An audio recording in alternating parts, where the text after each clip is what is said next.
Veľká pasca vo vzťahoch, do ktorej sa chytíme bez toho, aby sme si to vôbec uvedomili.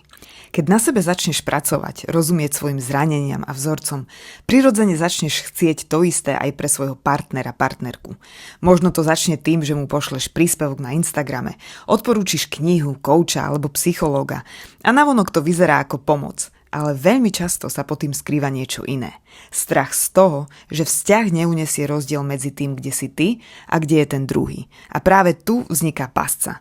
Čím viac sa snažíš partnera niekam posunúť, tým menej sa cíti prijatý. Čo sa stane potom je, že ty sa začneš cítiť osamelo, pretože máš pocit, že všetku emocionálnu prácu robíš sám. A oni sa cítia nedostatoční a kritizovaní. Preto ti chcem dnes povedať nasledujúce. Nie si zodpovedný za rast svojho partnera. Za čo si zodpovedný je to, ako sa vo vzťahu správaš a funguješ ty.